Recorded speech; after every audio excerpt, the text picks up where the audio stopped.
69% of supermarket olive oils are completely fake, either chemically altered or cut with cheap seed oils. Today, the microscope exposes the liar. Think about it. Extra virgin isn't just marketing fluff.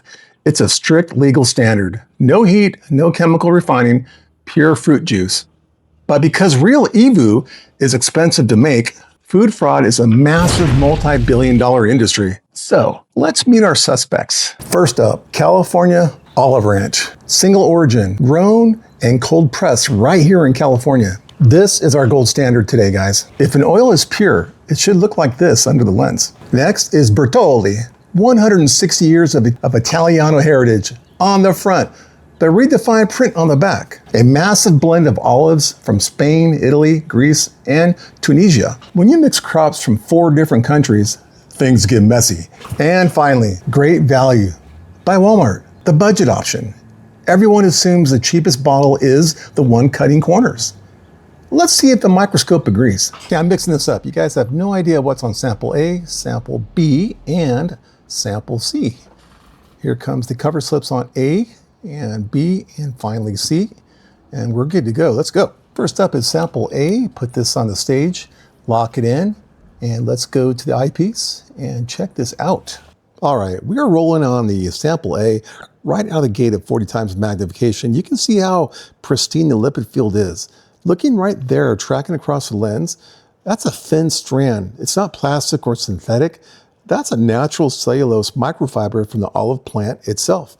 So when you harvest olives and cold press them without aggressive chemical filtration, these organic markers get left behind.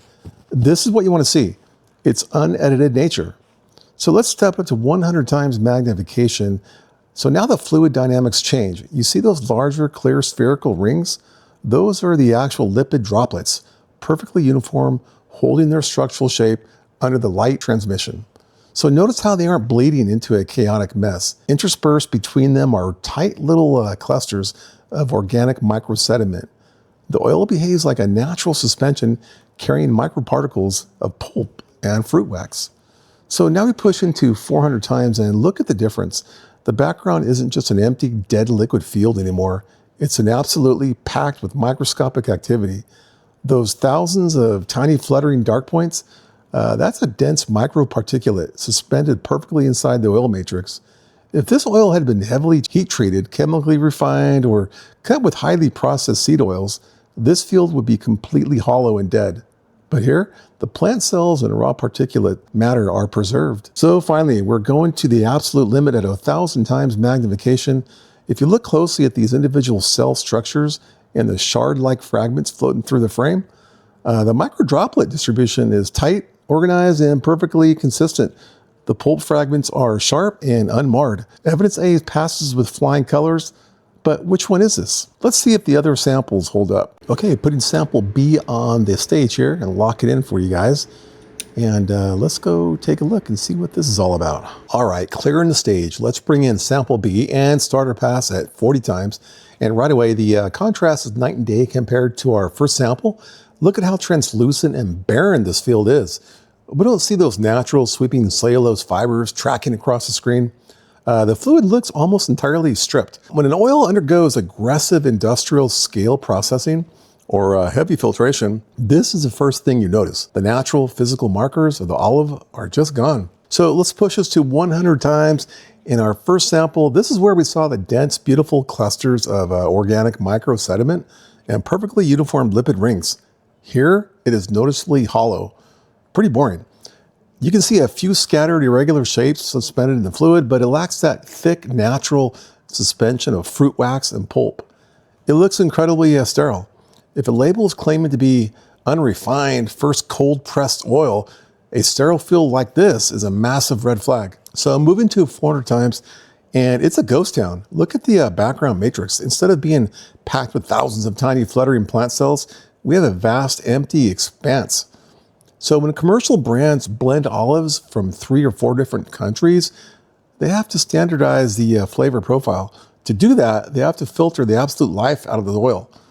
The lens is showing us a liquid that's been completely neutralized. I gave you guys a clue in that last sentence, so I might tell you what this one is. So going to the absolute limit of 1,000 times oil immersion, and yeah, look at what little is left. We aren't seeing pristine, organized plant structures. Instead, we have these isolated, jagged, irregular microscopic particles drifting through a dead field. This is a visual signature of a heavily processed, multi-source blend. It might technically be olive oil, but its natural identity has been entirely erased.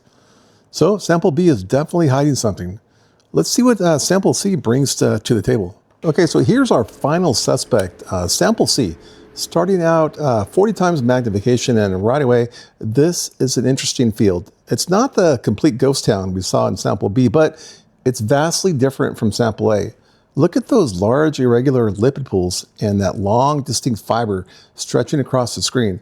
It definitely has physical structure and retained organic matter, even if the fluid distribution looks a little uneven right out of the game. So let's step it up to 100 times, and now we're seeing some real definition. We have distinct spherical lipid droplets, and there's absolutely organic debris suspended in this field. So those irregular cloudy formations drifting past, it hasn't been completely stripped of its character. There's actual particulate here, which tells me this oil hasn't been hyper-filtered or chemically sterilized. Even if the overall structure isn't perfectly uniform, it's holding its own. So pushing this into 400 times, okay, this is where things get kind of weird, but the field is surprisingly active. Look at those distinct, almost textured spherical structures and the wide variation in the size of the lipid rings. It's a bit chaotic. It definitely lacks the pristine, tightly organized matrix we saw in our gold standard, but it's not synthetic or completely dead either. It's retaining natural elements, even if the processing or the source quality has fractured the consistency. Going all the way to 1,000 times oil immersion, look at the structures floating through here.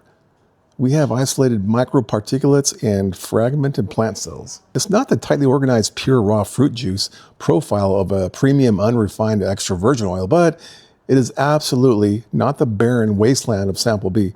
The lens tells a story of an oil that might be a lower grade or perhaps partially refined, but it still holds on to its biological origins. It hasn't been completely faked or cut to death. It's real oil, just maybe not as extra virgin as the label claims. So let's go to the side-by-side comparison. So here they are, side-by-side at 1,000 times magnification. The visual contrast is pretty cool, kind of gray, but it says a lot though, guys. On the left, sample A is rich with natural plant biology and tight lipid structure. So in the middle, sample B is a completely sterilized, dead field. And on the right, sample C is a fragmented, but still holding on to its organic markers. So you've cast your votes, I hope, in the comments, and let's go to the whiteboard and name the suspects. The takeaway? Stop buying the 160-year-old legacy marketing. The lens doesn't care about a pretty label, you guys. And again, there are plenty of channels out there that will read you the headlines. But if you want a channel that actually rolls up its sleeves and puts your food under the lens to show you the raw truth, hit subscribe. No corporate sponsors, no bias, just a microscope. Oh, check out this video. It'll tell you if raw milk is worth your money. Take care of yourself and others.